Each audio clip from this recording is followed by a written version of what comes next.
Hi, Amy, and welcome to the Holly Fueled Nutrition Podcast. I'm really excited to chat with you about a lot of different things. We could have picked a lot of topics, but in particular, postpartum, breastfeeding, and ultra running. Yes, all three of them at the same time. Yeah. If you guys have probably followed Amy. If you don't, you probably live under a rock, but she is the running dietitian on Instagram. And is a running dietitian, just as her handle describes. So yeah, I'm pretty pumped to talk to you today about that particular topic. But first, if you could just kind of introduce yourself, like who you are, where you're located, and what you do, that would be awesome. Yes, I am located near the Twin Cities, and as Holly said, I'm also a registered dietitian who focuses on helping runners really fuel to learn how to fuel on and off the run to feel their best. Yeah, very well put. Are you from the Minnesota area? I'm originally from Iowa, so not too Oh, far cool. away. Okay. Oh, nice. Awesome. Well, welcome. And how did you kind of get into running? Like, how'd you get into the sport? And then what happened when you decided to like specialize in helping runners in particular with their nutrition? I participated in cross country track starting in junior high, but I didn't really take it seriously. It was just something that I did just because it was something to do. I started running more seriously in college. That's when I signed up and completed my first marathon and just where everything took off from there with running. Yeah, I feel like I had a similar, well, I didn't run track, but in college is when I caught the marathon bug. Yeah, that's awesome. And then, yeah, like what made you want to start helping runners with their nutrition? I'm not sure like what your dietitian journey looked like and where they overlapped. I think I took one sports nutrition class when I was in college, and I absolutely loved it. And just from that, helping my own running, and then realized that I didn't mind other areas of dietetics, but that I was really driven to the sports, the performance side. So I did have a couple other jobs, and then I just started doing a little private practice on the side, and it eventually, after about 6 months, was able to build it into my full-time business and what I get to do every day. I love that. That's awesome. Yeah, so you were in a couple of different like dietitian clinical type settings and then sports nutrition took over. I think that's great. I know we have a lot of the same approaches to nutrition on how we like view it through a non-restrictive lens and stuff through sports nutrition for runners. So I super appreciate all the great content that you put out for people. So to kind of jump right in, so just a little bit of context. So tell us a little bit about, I know you just had your second child. Tell us a little bit about your postpartum experience with your daughter. And then I kind of want to segue that into what made you want to sign up for your first ever 100-mile race. Yeah, my postpartum journey was a little rough. It kind of started, I ended up in the hospital about 5 weeks because of my water rupturing early. So I spent 5 weeks in the hospital, and then my daughter had her own NICU journey. I had some postpartum complications while she was in the NICU. So it just felt that it was a very long process until we were able to bring her home, and really till I was able to start running again and exercising in any sense. And it just was something I was looking forward to, not just as a runner, but running is something that shouldn't be your only tool of therapy, but can be a tool in your toolbox to help. And so I was able to start running, I think somewhere between 2 to 3 months postpartum. And then I just got an opportunity presented to me asking if I wanted to participate in Milestone Events 100-mile race in Zion. I knew I wanted to do a 100-mile race. This was a little sooner than what I had envisioned doing it at. Yeah. And did you, if I'm not mistaken, your husband also did the race, right? Yes, he ran it as well. So we trained together and did the whole race together too. Oh, that's awesome. Yeah. So I mean, how much time ahead were you like offered this opportunity? How much time did you have to train? I wanted to say they offered it in February or March, and the race was in April. And I had built back to 40-mile weeks at that point. So I felt that my base was really in a good place before saying yes to doing this. And that, just with everything that I had dealt with in the past year and a lot of blame that I put on my body for like failing me and failing her, it felt like a way, like saying yes to this was going to be a way to celebrate my body and to work with my body in a weird in a weird way. In a way only other runners could probably relate to and understand. I very much appreciate you sharing and cannot imagine how that might feel. I feel like too, I assume like when you were in the hospital after your water broke early, you probably were not really supposed to do much movement at all. And I know as someone who, wanted to be and was active in pregnancy, to kind of have that just like totally change overnight must have been so hard, with all the other layers that were added to that.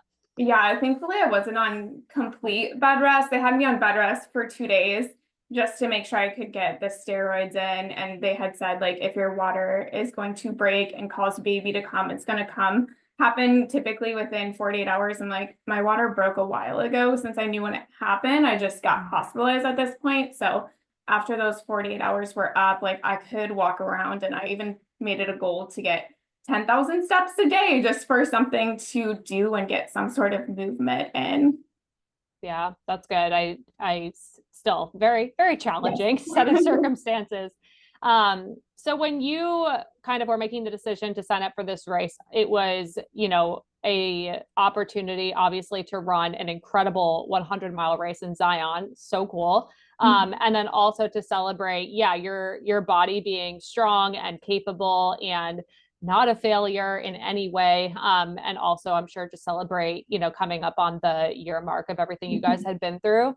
Yeah, I mean, you and your husband did it together. So I'm so interested in how this looks. Just my husband runs too, and we have, a baby, but for you to both be training like at the same level for the same type of race, I imagine it's a bit hard to tag team that with two kids. So what did that like look like for you guys? The one thing that worked out for us was that my husband works 4 10-hour shifts. He's off every Friday. I set my own schedule. Fridays usually tend to be my admin day anyway, so I'm not taking any clients that day. Kids are in daycare, so it was the perfect way to do our long run together on that day. And typically with ultra training, you're doing back-to-back long runs the next day. It would end up being, I would usually feed the baby, do my run, come home, relieve him so he could go do his long run. So that made it doable. I'm not sure, especially with, when you have your 4+ hour runs, how we would have navigated that if we had to do that on a Saturday or Sunday. Right, because you could at least do it together. In the training for that, I mean, you had a child before and kind of been through that postpartum experience. You've trained for other marathons, and I think you've done maybe another ultra or a couple ultras before, but not a 100 miler. How did you navigate like breastfeeding, and pumping? Because I know that was something you were open about sharing with on social media, just in the training, because I, like you said, a lot of the times those longer runs are probably several hours long. Typically, I would feed right before I would start a long run. And then I think there was 2 long runs where I actually stopped, pumped, and then continued on.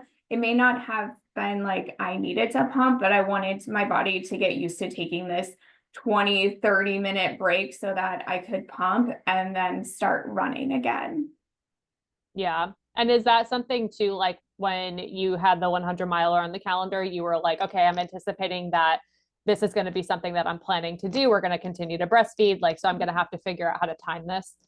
Absolutely. And I think part of like her rough start into the world is that I was like, I don't want to stop breastfeeding because I want to do this race.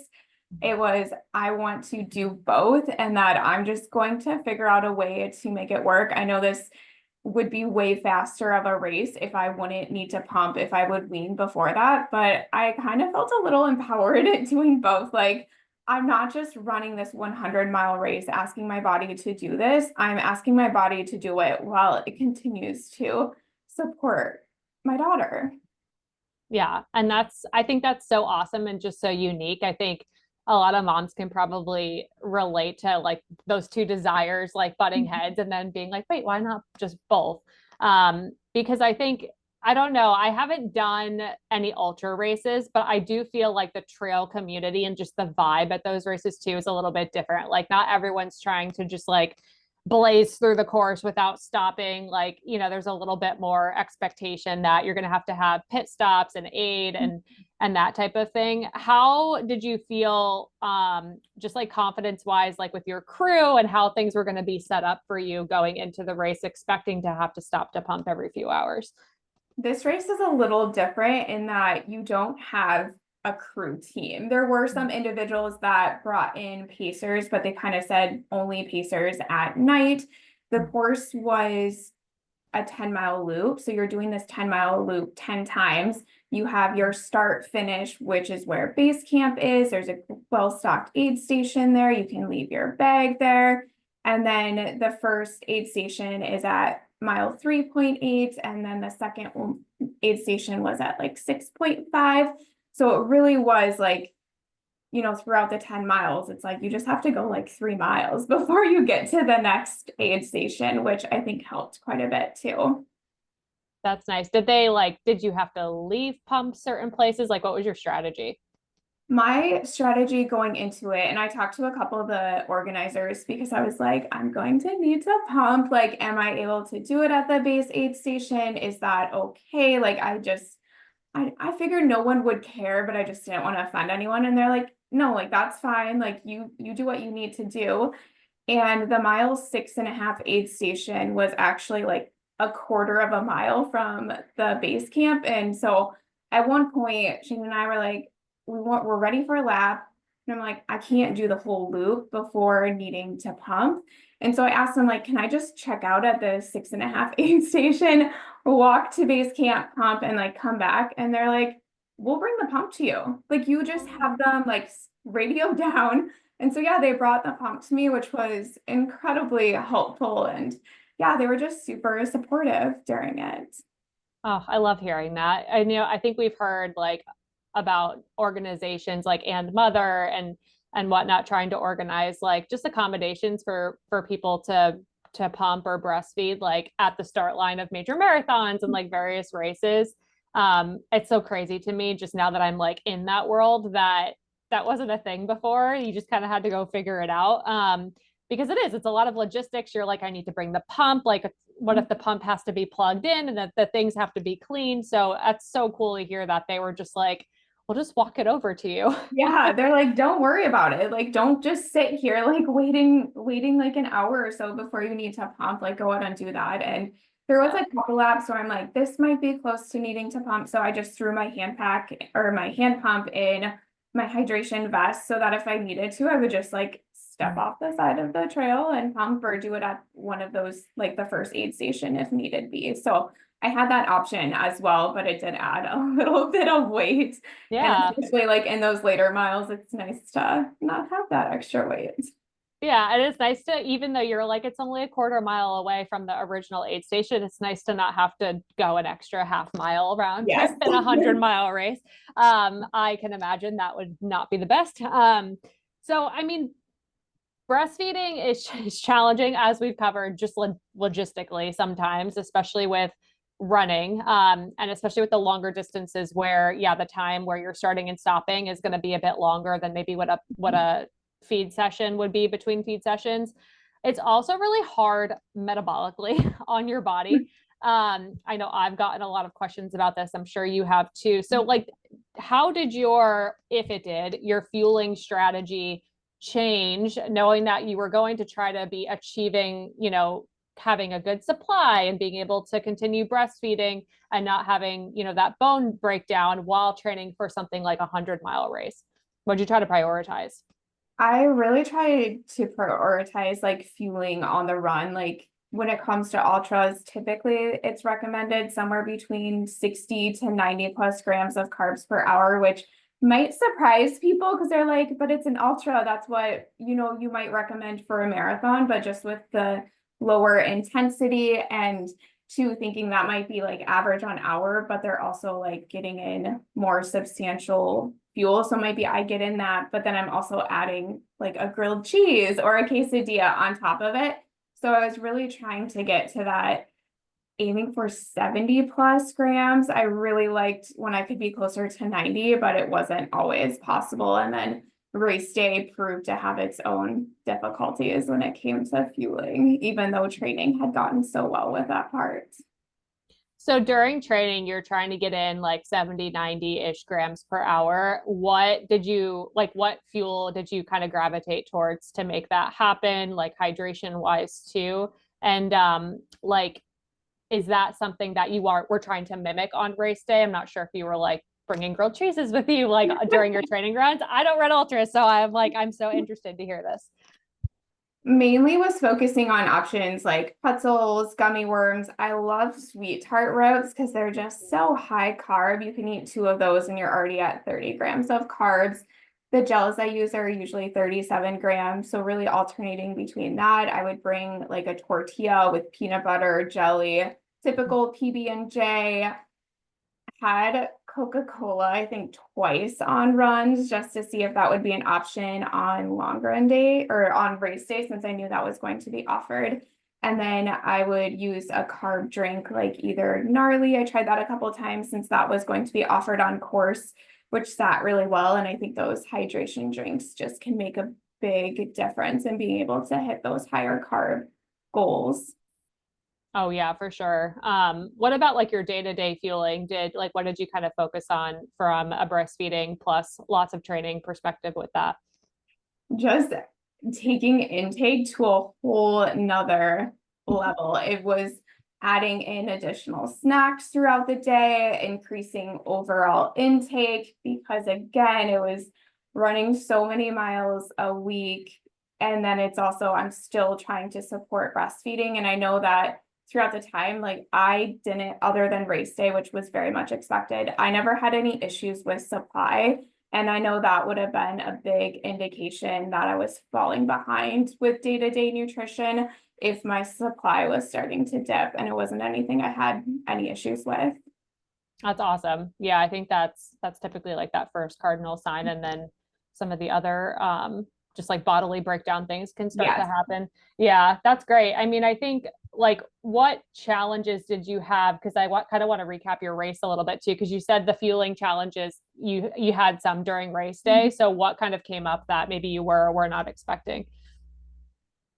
I think the biggest challenge was starting in the dark at 5 a.m. and it was a pretty hilly first 3 miles, I would say, getting to that first aid station.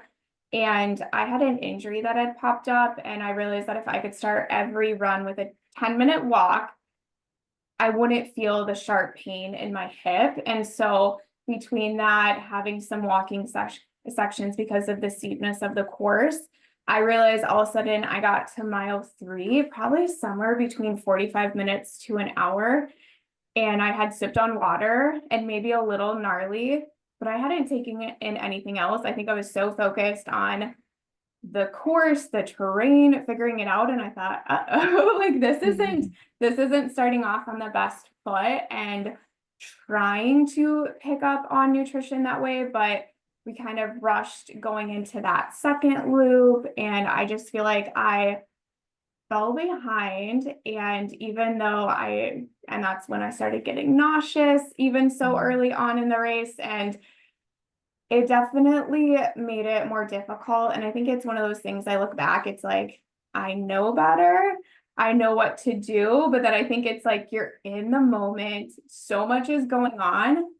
And it didn't happen. And it made it really difficult. Yeah. Yeah. And like even trying to have like grilled cheese, trying to have a PB&J, I wasn't able to like stomach any of it, and just, yeah, fell really behind that first day. Yeah. The first day of a Yeah, 100-mile I race. know, which sounds, yeah, Multiple days. That's yes. awesome. What was your strategy for the race? Like, I know you didn't, not everything went to plan, but Mhm. like, what were you kind of planning to do, food, hydration wise, and also like how many hours typically were you going between pumping sessions? At that point, I was only pumping 3 times a day. So I pumped before the race started. I knew somewhere between 12 to 1 p.m. I would most likely pump again, and then usually around 6 p.m. and then I should be good. I knew there was a chance at night though that if I was going to, I can tend to be a little engorged in the morning, that Yeah. I was not risking a clog. And then if I needed to take a break from 3 a.m. to like 5 a.m. when I could pump, I was just going to do that because I didn't want to pump more than I needed to. I've worked really hard to get down to that many sessions. I didn't want to add more back in and have to like keep up with that. So that was kind of my plan for pumping going in. And I had my puzzles, I had a lot of sweetheart ropes, but I realized like in the beginning section when it was a little bit more challenging, I wish I would have had a gel with me. Like I had brought gels, I just didn't have any in my pack because it would have been way easier, way quicker to get a gel down and really kind of like hit the carbs hard in the beginning versus being like, oh, I'll just wait till that aid station type of thinking. Yeah, especially when you're not super familiar. It sounds like with the Mhm. terrain, yeah, it's just easier to suck a gel down.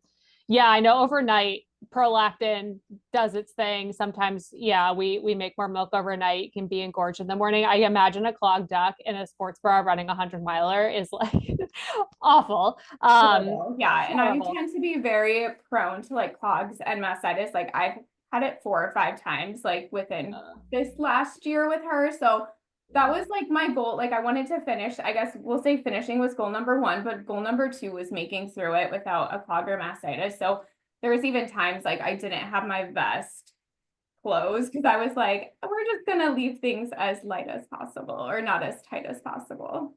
Yeah, amazing. Well, those are really huge goals to accomplish.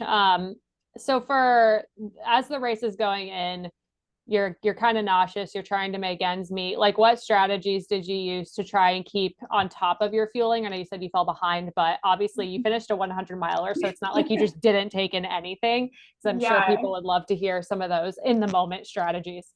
Yeah, I realized fruit was going down really well. So like the watermelon, and then later on the day they brought out another type of fruit, like grapes or something. I'm like, okay, like the fruit is going down really well.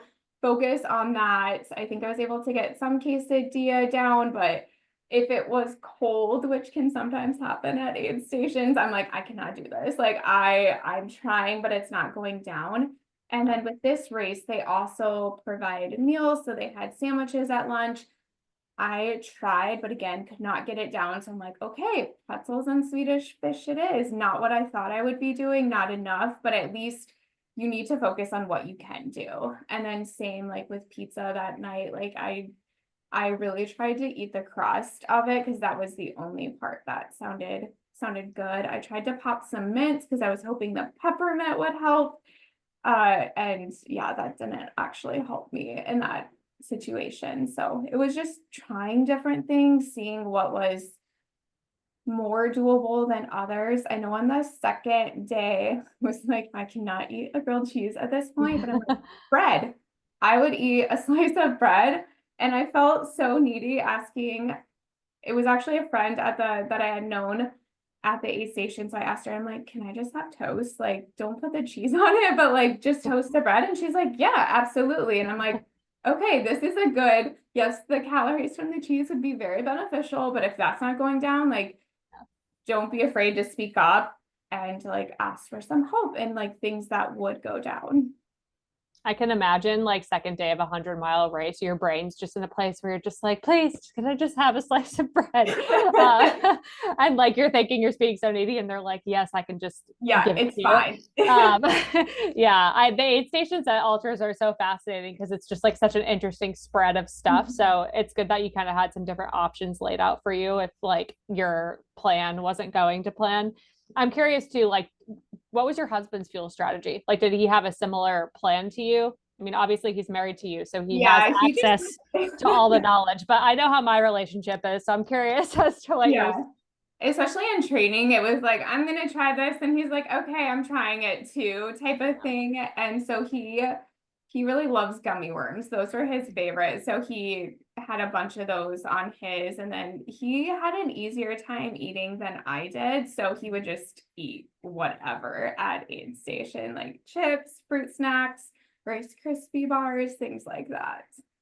Oh, nice. That's a really good skill to have, to just like Yes. take anything down. My husband has that skill too. I don't. So I know. I was like, I yeah. could use your stomach of steel right now because mine's being a little wimp.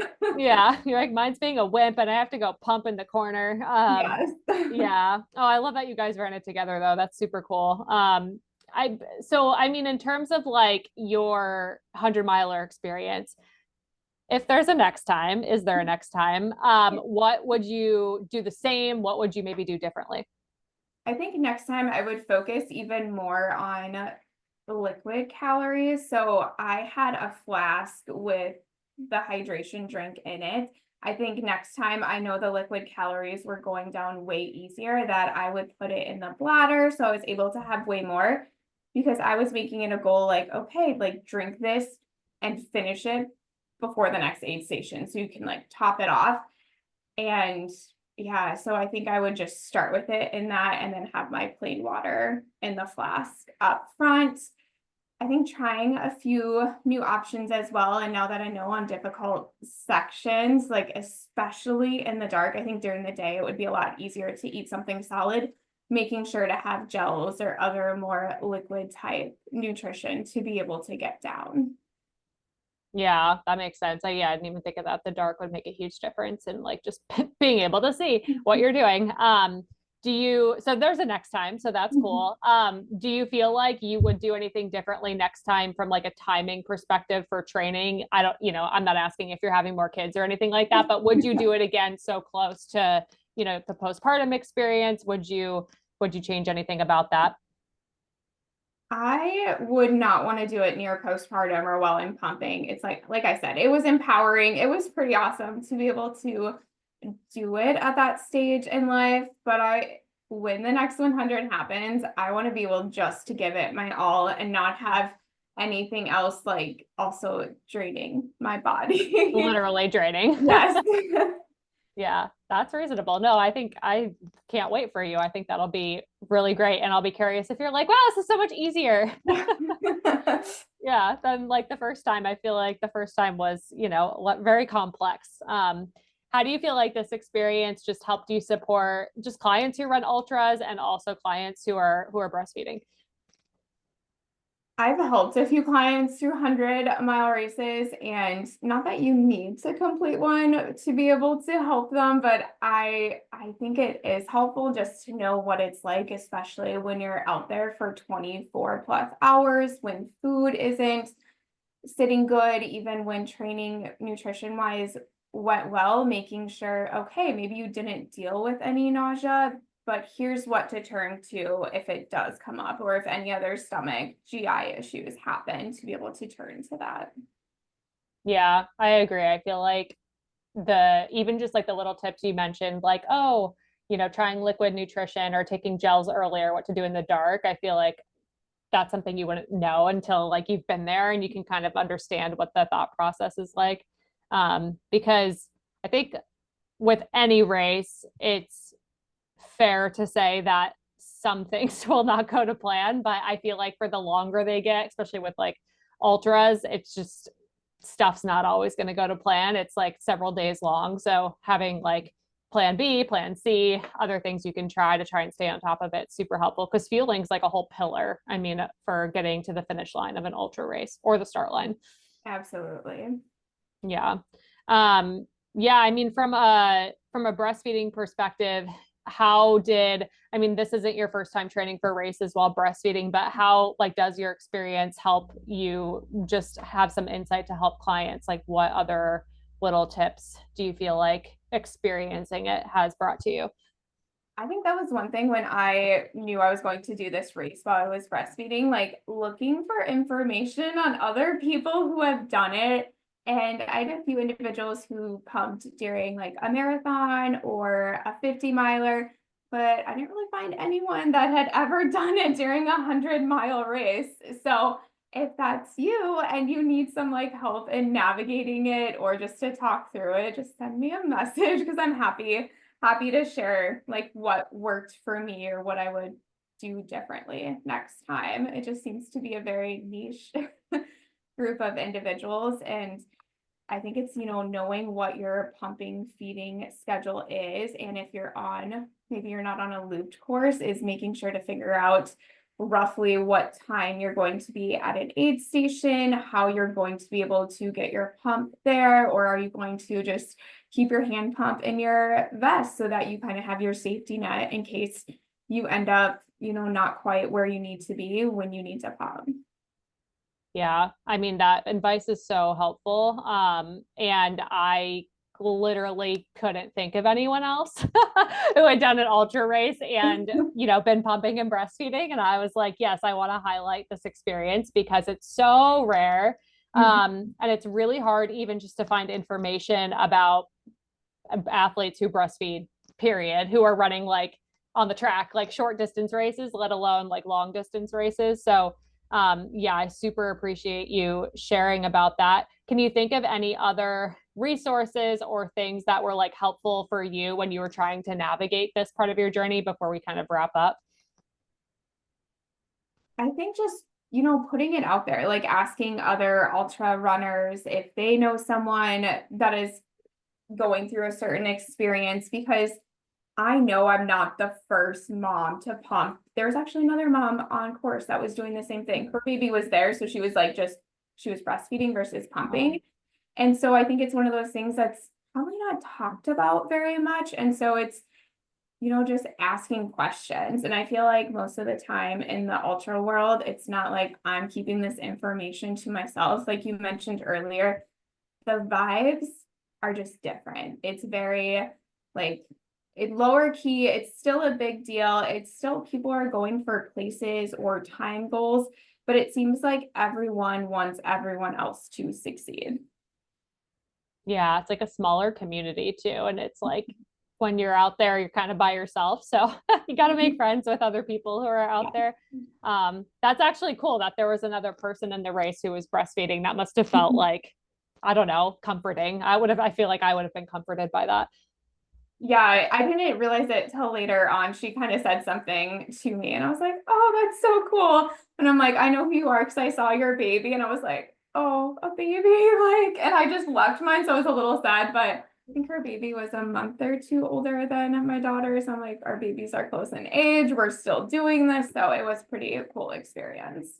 Oh, so cool. Well, and I'm wondering too, like if she was more local, like if she was able to bring her kids, because did you have to fly there or did you I drive? did. She actually flew too. So, Wow. yeah. Wow, that's a lot. Yeah, I know. I was like, I Moms would are be awesome. exhausted parenting while doing this. So Yeah. Oh my God. That's so exhausting. Moms are awesome. Yeah, because I mean, too, like if you're having logistics around just feeding your baby, that's like one thing to organize. But if you're like, okay, my baby's not here, they're at home, like I'm focused on pumping, like I don't know about you, but for me, I'm like the pump does a different type of job than the baby sometimes. yes. So having those backup plans if you get clogged ducts can be super helpful. Um, well, I super appreciate you sharing all of this. If people are wondering, yeah, where to find you, if they have questions about this topic in your experience or just what other services you offer, where can they find you? You can find me on Instagram at the _running_dietitian or at runningdietitian.com. Awesome. Yeah, definitely go check her out for all things nutrition, running, and then also ultra running and breastfeeding because she's like one of the probably people I can count on one hand in the whole world that have completed a 100-miler and done this and done it successfully. So end of the podcast question. I'm curious about your answer. So you're finishing the best race of your life. It went perfect. What song would be playing at the finish line to embody how you're feeling in that moment? I would have Hey Look Ma, I Made It by Panic at the Disco. I just feel like it's whenever it comes on my through my shocks, I always like feel myself picking it up. So I definitely think it would be that song playing. That's perfect. Also just perfect bow on top to the end of this Yes. conversation about motherhood. Awesome. Well, Amy, thank you so much for sharing today. I hope people go check you out. And I'm excited to hear about future 100 milers and other Yes. things that you accomplish. Just a matter of when it's going to happen. Oh, I love it.